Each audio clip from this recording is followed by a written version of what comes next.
बिस्मिल्लाहिर्रहमानिर्रहीम, अस्सलाम वालेकुम। और वोल्टेज नहीं चाहिए।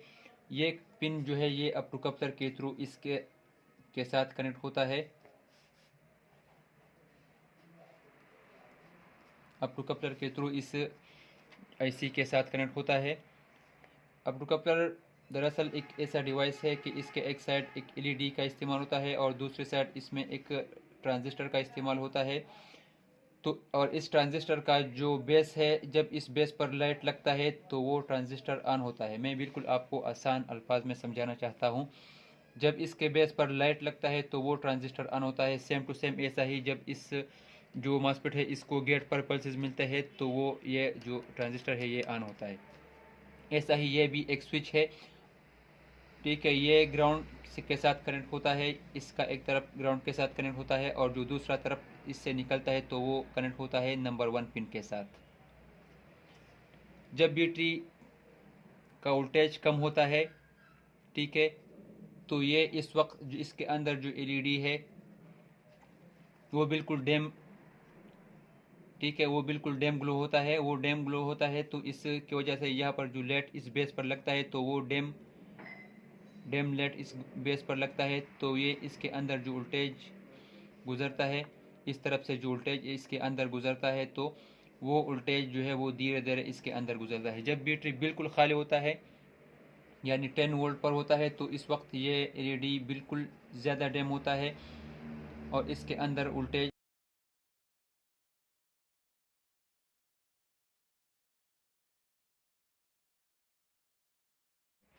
अब इसका इंटरनल डायग्राम में भी आपको बताता हूँ। ये इस आईसी के अंदर एक एम्पलीफायर का इस्तेमाल होता है। मैंने एम्पलीफायर आपको पहले इसलिए समझाया LM358 को कि आपको U3843 का जो अच्छी तरह समझ आए। इस एम्पलीफायर का एक तरफ डायरेक्टली कनेक्ट होता है इस कंपनसेशन पिन के साथ और जो फीडबैक का पिन है तो ये नेगेटिव होता है, एम्पलीफायर का नेगेटिव पिन होता है। यहाँ पर जो पॉजिटिव पिन निकलता है तो यहाँ पर इसको जो जो वोल्टेज रेफरेंस है तो इस आईसी का बिल्कुल पैक्स जो वोल्टेज रेफरेंस है वो 5 वोल्ट है। 5 वोल्ट अगर वोल्टेज रेफरेंस के से क्या मानी है, बिलफरज हम यहाँ पर वोल्टेज देते हैं। ये आईसी जो है ये हमारे 8.5 से स्टार्ट होता है, यूँ 3843 ये 8.5 वोल्ट से स्टार्ट होता है।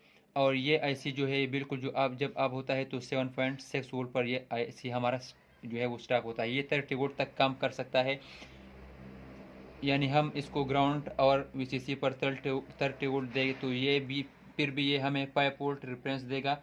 अगर हम इसको 8.5 वोल्ट रिफरेंस दे ग्राउंड और वीसीसी पर तो फिर भी ये हमें 5 वोल्ट देगा।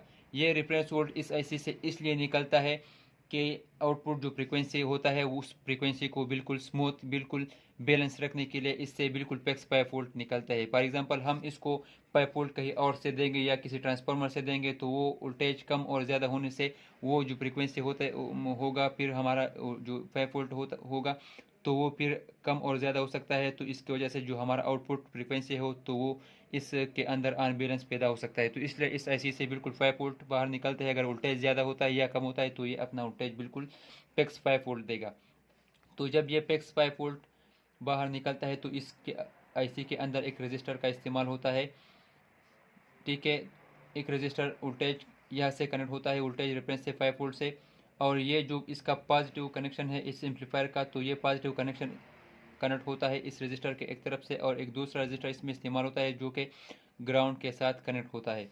तो यहाँ पर जो वोल्टेज इसके अंदर गुजरते हैं तो वो वोल्टेज यहाँ पर जब आते हैं तो वो बाकी रहते हैं 2.5 वोल्ट। तो वो 2.5 वोल्ट वोल्टेज यहाँ पर आते हैं और इसको पॉजिटिव पर मिलते हैं। अब मैंने आपको 1157 का बात किया तो ऐसा ही यहाँ पर जब हम इसको फीडबैक पर यहाँ से एक रजिस्टर के थ्रू ये फीडबैक जो है ये आईसी के साथ कनेक्ट होता है। तो जब ये वोल्टेज बैटरी पर हमारा कम है तो ये जब ये ग्राउंड का वोल्टेज जो है ये इस पर इसको कनेक्ट होता है और वो वोल्टेज कम होता है इस 2.5 वोल्ट से, ठीक है।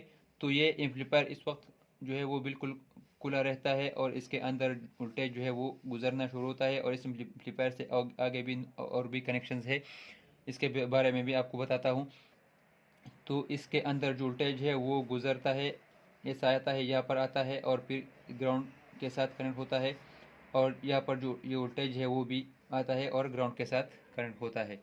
ये एम्पलीफायर इस वक्त बिल्कुल खोलता है, बिल्कुल खुला रहता है। जब हमारा बैटरी फुल होता है तो ये वोल्टेज दोनों सेम होते हैं, 2.5 यहाँ पर आता है, 2.5 यहाँ पर आते हैं।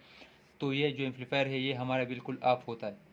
इस वक्त ये एम्पलीफायर जो है वो बिल्कुल ऑफ होता है और इसके अंदर जो वोल्टेज है वो बिल्कुल गुजरना बंद कर देता है। तो जो हमारे आउटपुट पर ये वोल्टेज देता है तो वो बिल्कुल इस वोल्टेज को बिल्कुल ऑफ कर देता है, ठीक है, या बिल्कुल इसको कम कर देता है। जो आउटपुट पर वोल्टेज हमें देता है तो ये बिल्कुल इसको कम कर देता है। तो ये काम होता है फीडबैक का। अब करंट सेंस का काम क्या है? करंट सेंस जो है ये हमारा इस करंट को ये सेंस करता है। जो करंट इस चापर के अंदर जो प्राइमरी सेक्शन है इसके अंदर जो करंट गुजरता है तो ये इस करंट को सेंस करने के लिए ये पिन इसमें इस्तेमाल किया गया है। आपने ख्याल किया होगा कि ये जो करंट सेंस है ये हमेशा रजिस्टरों के थ्रू 1 के रजिस्टर या 560 के रजिस्टर वगैरह 1.5 के रजिस्टर या 2 के रजिस्टर के थ्रू ये करंट सेंस जो ये पिन है तो ये इस रजिस्टर के साथ कनेक्ट होता है।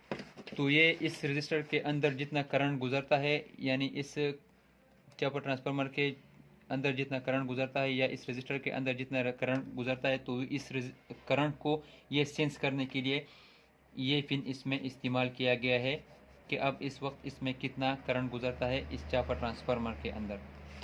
RTCT के पिन, इससे जो आउटपुट फ्रीक्वेंसी है इसको हम एडजस्ट कर सकते हैं जितना फ्रीक्वेंसी हमें आउटपुट पर रिक्वायर्ड होता है। तो इस RTCT से हम इसको कनेक्ट जो है इसको एडजस्ट कर सकते हैं।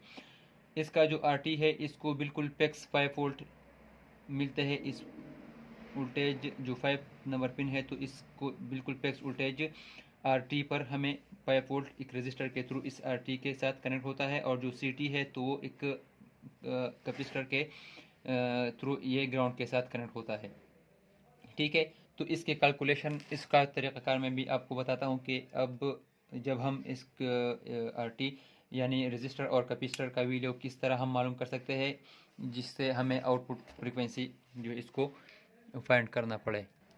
तो उसके लिए फार्मूला है RT is equal to 1.8 divided by frequency multiply by CT capacitor, ठीक है। कैपेसिटर का एक ख़ास वैल्यू होता है और जो रजिस्टर है उसको हम ज़्यादा और कम कर सकते हैं, ठीक है। कैपेसिटर जो रजिस्टर है इसको हम पोटेंशियोमीटर से भी कम और ज़्यादा कर सकते हैं और कैपेसिटर इसका एक ख़ास वैल्यू आता है। फॉर एग्ज़ाम्पल हमें रिक्वायर्ड होता है 50 हर्ट्ज़ का फ्रीक्वेंसी, तो अब हम इसको इस फार्मूले के थ्रू हम इसको मालूम कर सकते हैं 1.8, ठीक है। जो फार्मूला है तो 1.8 डिवाइडेड बाई फ्रीक्वेंसी हमें रिक्वायर्ड है 80K, ठीक है। और इसके अंदर जो कैपेसिटर है CT है तो इस के अंदर वो कैपेसिटर 332 का इस्तेमाल किया गया है CT का जो। तो उस 332 को अगर हम नैनो में कन्वर्ट करते हैं तो इससे आते हैं 3.3, ठीक है। तो वो नैनो में है तो इसको हम कन्वर्ट करते हैं तो वो आते हैं 10⁻⁹।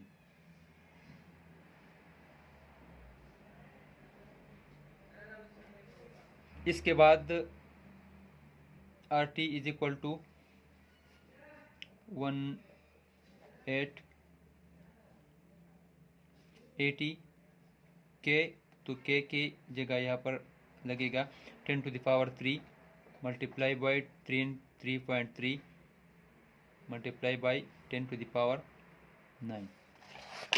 तो ये आ गया हमारे पास RT is equal to 1.8 divided by 80